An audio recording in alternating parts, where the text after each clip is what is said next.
Good morning.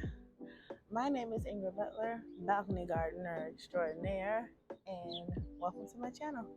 It's the first of the month, so I figured I would show you guys around my garden so that you can get a note of how I'm doing going into the month of August. So here is my little herb section, or one of them. I mean, look at that ashwagandha.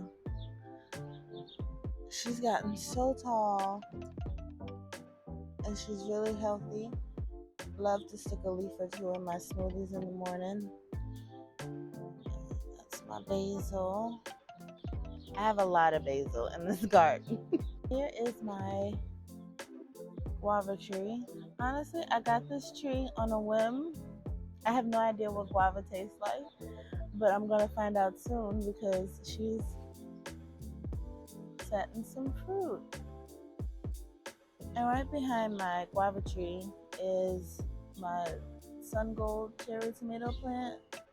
She's really taken a beating in this heat, poor thing. But she has been able to set some fruit. And that is absolutely delicious. I see what all the hype is about. So good. That's what makes me so sad that she's getting beat up in the heat like this. Also, like right in this back corner is a paste tomato, Amish paste tomato. She's also taking a beating.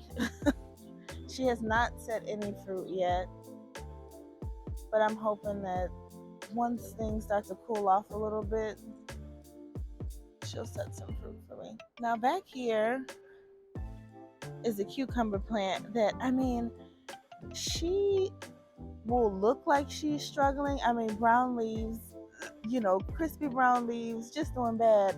I'll cut those leaves and then she'll surprise me with another cucumber. Every time I think that it's time to pull her, she's like, "Oh no, girl, I'm still kicking. Not yet, not yet." But she's holding up in this heat. My pride and joy. My okra plants. So these okra plants have a fun story. I eat okra, obviously, growing up in Louisiana, but it's not really my favorite thing, but it's my dad's favorite thing. And I wanted to grow something that he would eat in my summer garden. So I decided to grow him some okra. But the trick was not to grow him any of those traditional, or what he would think was those traditional green okras that you can get, that you could just get from the store. So I got things that he hadn't seen before. I got this burgundy red. I'm gonna have to harvest soon. And then I got this Jing orange. Both started from seed. Both doing really well. And we're actually gonna cook our first pot of okra this week. So over here is my Kajari melon. She's another pride and joy, honestly. I cannot wait. She got so big. And let me see if I can get the second one. I have 2 melons coming in. They've gotten so big so fast. I cannot wait. I cannot wait for them to ripen because I hear great things. And yeah, I'm really, really excited about those. So here is a section of my eggplant. So this ping tongue eggplant I picked up from a local nursery. You can see she's almost as tall as me. I've gotten 1 eggplant from her this season. It's been so hot. It's just been a struggle for her to set fruit. She's flowering. She gets a bunch of flowers, but soon, within a day or two, she's dropped them. That's because it's over, it's 97, 98, feeling like 127 outside every day. And yeah, so hopefully once it cools off, I'll get some more eggplant. And then this is a Rosa Bianca eggplant that I started from seed. So I'm so excited to see that she's also flowering. So excited to see. I can't wait to get another eggplant from anybody. Anybody can give me an eggplant and I would be happy. Either one of these plants can give me an eggplant and I'd be happy. So here's another paste tomato. I think this is a Supreme. So she's doing a little bit better than the previous one that I showed you behind that guava. I'm seeing some flowers. I mean, it's still so hot. I doubt that she's gonna set any fruit until it starts to cool down a little bit. But like I said, she's doing better. So there's hope for her yet. So this is another ashwagandha. I need to. She's gotten so tall. I need to harvest some soon. But then right below her is some. I hope I'm pronouncing this correctly. Nkrumah Tintin okra. And so what I really liked about this was it produces pods that are sort of shorter and stocky, which I think would be really cool to fry or to grill or something like that. So I want to try, since my dad loves okra, I really want to try different recipes with him. So I'm thinking hopefully about next month we'll start getting some pods from this one. And here is some Swiss chard that I really just tried to see. I just tried it in the garden because I wanted to see if it was truly a heat resistant or heat tolerant green. I don't know, she's still here. I'm surprised. I mean, you know, she's obviously taking a beating, but she is still here. And like I said, it's been upper 90s, feeling like mid hundreds. So yeah, she is definitely heat tolerant. So anybody growing in some super hot areas and want some greens, Swiss chard is your girl. So this brings me over to my super sweet 100 tomato. I mean, just taking a beating in this heat. She's giving me fruit. So the thing that I'm noticing about the cherries is that even in the heat, they can still produce. I mean, even though they look like, please, girl, please pull me up and just let me walk into the light, please. Even though they look like that, they'll still put out fruit. Not as much as they normally would if the temperatures weren't in the mid hundreds, but you know, just enough where you can get a taste, which I appreciate.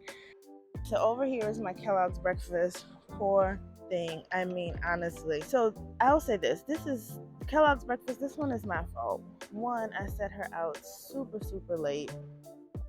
I set her out in I think like May, like right before it was gonna start getting. Let me see if I can focus. There we go. Right before the temperatures were about to go up, I decided to plan her out just to see. That was totally my fault, and she has really taken a beating in the summer heat. And then also, being in New Orleans, the rain, the humidity just made her susceptible to all kinds of diseases and things. So I think what I'm dealing with here is, I think maybe a fungus that's happening. I'm seeing some black spots there, so I think that I'm dealing with some fungus. And you know, also, you know, with her dealing with fungus and in the heat, you know, I thought, because I'm like, oh well, maybe I could spray her and kind of save it, and you know, really fight for it, and to see if I could do it. But I wanted to see if I could save this Kellogg's breakfast, like, you know, hit it with all the sprays and the fertilizer and the treatments and all the things. And then I thought, I don't know, like while I'm doing all that, one, she's already sort of compromised because we're in the heat and she's sick. And so it's like, well, I'm doing all this, and it's like, girl, you can just let it go. You can just let it go, because I don't want anything to spread to the rest of the garden. And most importantly, I'm a container gardener right here on my balcony. I'm not in the position to produce all of this food like a homesteader.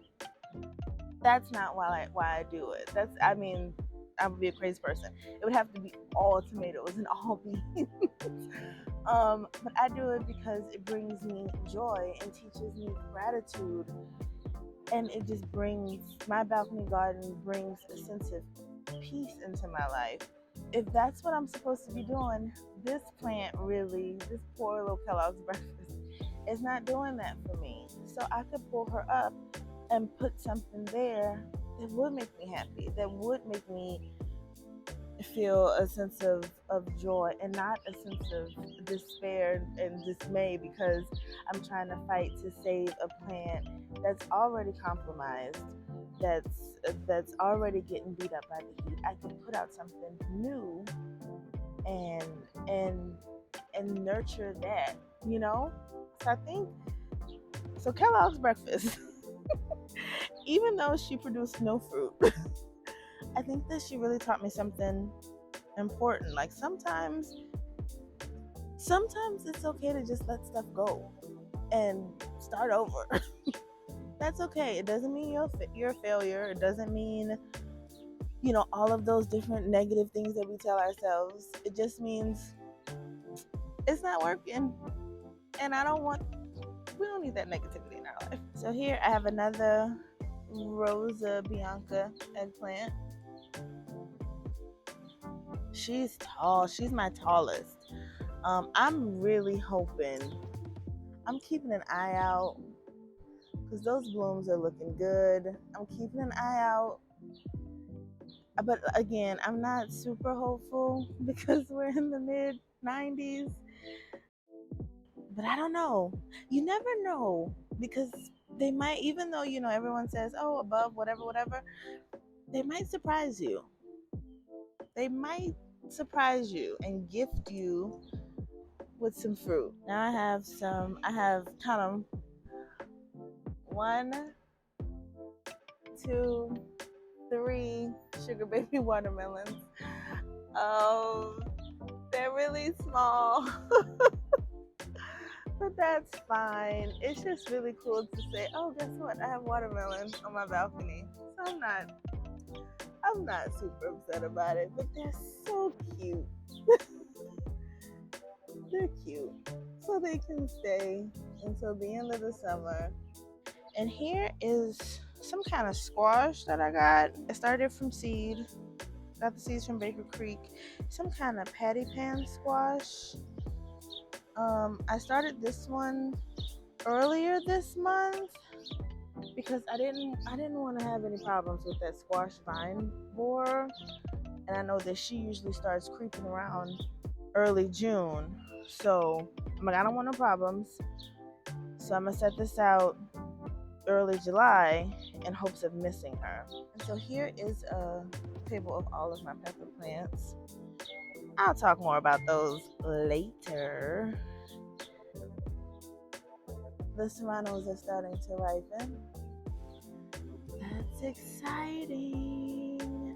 These 2 banana pepper plants. I thought that I liked banana peppers until I had more banana peppers than I knew what to do with. I planted her out in April and she has just not stopped. Nothing but banana peppers. I've been gifted on 2 plants alone. I've been gifting banana peppers to people. It's crazy. I got some strawberries here. Hopefully they'll, once it starts to cool down just a touch, hopefully I can get some more strawberries. And shishitos that are super cute. And here is a Jimmy Nardello pepper plant. She got some fungus. I'll say this. I was doing preventative treatments and life happened and I got off track and she got sick. I've been spraying her down with a fungicide and so far so good. So hopefully we can save her. These 2 are doing great. So I think that we'll get some Jimmy Nardello peppers. And my fave, these little Mad Hatter peppers. They're just so cute. I just love them so much. They're so cute.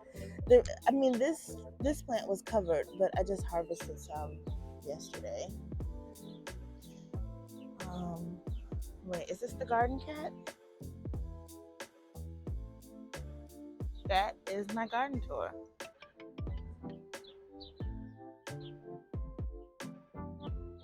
Don't want to make y'all too dizzy.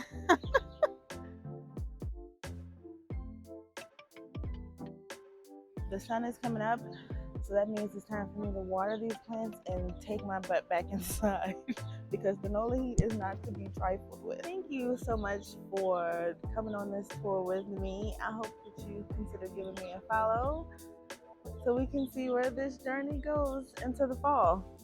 Have a good one.